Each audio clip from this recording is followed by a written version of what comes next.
नमस्कार भक्तों, मैं लक्ष्मी पाठक स्वागत करती हूँ आप सबका अपने YouTube चैनल भक्ति दर्शन लक्ष्मी में।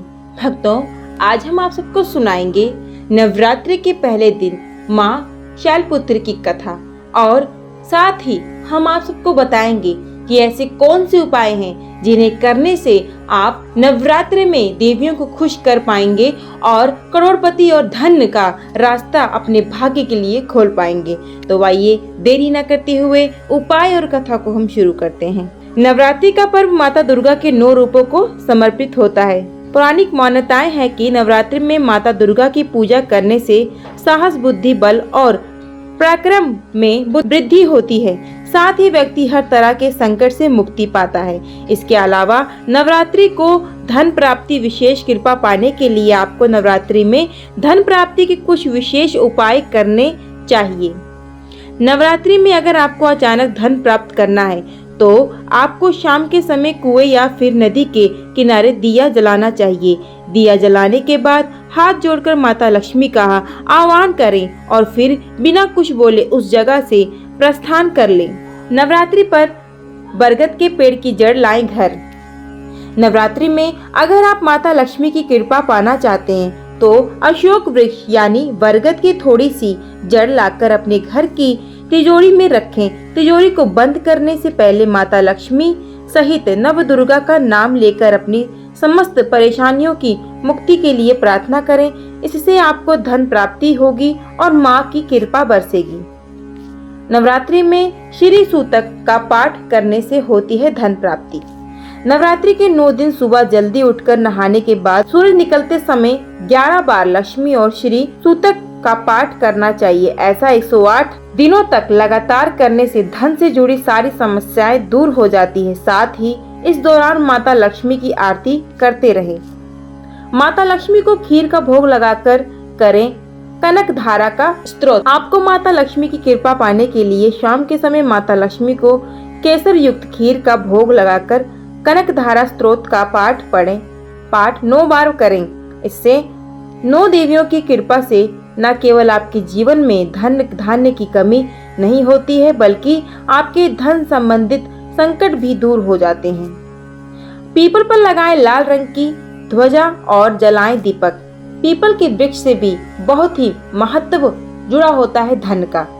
जैसे आप अगर नवरात्रि में अपनी आर्थिक स्थिति मजबूत करना चाहते हैं तो आपको लाल रंग की ध्वजा चढ़ानी चाहिए। साथ ही पीपल के वृक्ष के पास देसी घी का एक दीपक भी जलाएं। इससे माता भगवती की विशेष कृपा पाने से आपको अचानक ही धन लाभ होता है और आपकी आर्थिक तंगी दूर हो जाती है। नवरात्रि में कमल को रखें तिजोरी में। हाँ, ये विशेष माना गया है कि नवरात्रि का हर दिन बहुत ही विशेष होता है, लेकिन नवरात्रि में पड़ने वाला शुक्रवार का दिन आप कमल का फूल लाकर इस लाल रंग के कपड़े में लपेटकर अपनी तिजोरी या पैसे रखने वाली अलमारी में रख दें। इससे भी आप पर माता लक्ष्मी की कृपा बनी रहेगी। भक्तों, यह थे उपाय जिससे आपको अचानक धन प्राप्त हो सकता है। तो आइए साथ ही हम आपको सुनाते हैं नवरात्रि के पहले दिन माँ शैलपुत्री की व्रत कथा। नवरात्रि में दुर्गा पूजा के अवसर पर दुर्गा देवी के 9 रूपों की पूजा उपासना बहुत ही विधि विधान से की जाती है। इन रूपों के पीछे अवधारणाओं का परिज्ञान धार्मिक, सांस्कृतिक और सामाजिक विकास के लिए अवश्य है। आइए जानते हैं माँ शैलपुत्री की कथा के बारे में। माँ दुर्गा को सर्वप्रथम शैलपुत्री के रूप में पूजा जाता है। हिमालय के महापुत्री के रूप में जन्म लेने के कारण उनका नामकरण हुआ शैलपुत्री। इनका वाहन वृषभ है। इसके लिए यह देवी वृषारूढ़ा के नाम से भी जानी जाती हैं। इस देवी ने दाएं हाथ में त्रिशूल धारण कर रखा है और बाएं हाथ में कमल सुशोभित है। यही देवी प्रथम दुर्गा है। यही सती के नाम से भी जानी जाती हैं। उनकी एक मार्मिक कहानी है।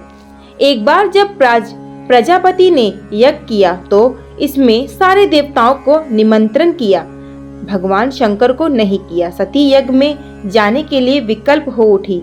शंकर जी ने कहा कि सारे देवताओं को निमंत्रित किया गया है, उन्हें नहीं, ऐसे में वहां जाना उचित नहीं है। सती का प्रबल आग्रह देखकर शंकर जी ने उन्हें यज्ञ में जाने की अनुमति दे दी। सती जब घर पहुंची तो सिर्फ माँ ने ही उन्हें स्नेह दिया। बहनों की बातों में व्यंग्य और उपहास के भाव थे। भगवान शंकर के प्रति भी तिरस्कार का भाव था। दक्ष ने भी उनके प्रति अपमानजनक वचन कहे, इससे सती को क्लेश पहुंचा। वह अपने पति का यह अपमान ना सह सकी और योगा अग्नि द्वारा अपने आप को जलाकर भस्म कर दिया। इस दारुण दुख से व्यथित होकर शंकर भगवान ने उस यज्ञ का विध्वंस करा दिया। यही सती अगले जन्म में हिमालय शैलराज हिमालय की पुत्री के रूप में जन्मी और शैलपुत्री कहलाई। पार्वती और हेमवती भी इसी देवी के अन्य नाम हैं। शैलपुत्री का विवाह भी भगवान शंकर से ही हुआ। शैलपुत्री शिव जी की अर्धांगिनी बनी। इनका महत्व और शक्ति अनंत है। तो भक्तों, यह थी हमारी नवरात्र की सर्वप्रथम श्रेष्ठ शैलपुत्री माता की कथा। अगर आप सबको हमारी कथा और उपाय अच्छे लगे हों तो हमारी वीडियो को लाइक करें, हमारे चैनल को सब्सक्राइब करें और मिलेंगे फिर एक कथा, कहानी या फिर किसी उपाय में। तब तक के लिए धन्यवाद। और हाँ, कमेंट में माँ शैलपुत्री का नाम अवश्य लिखें। जय माता दी।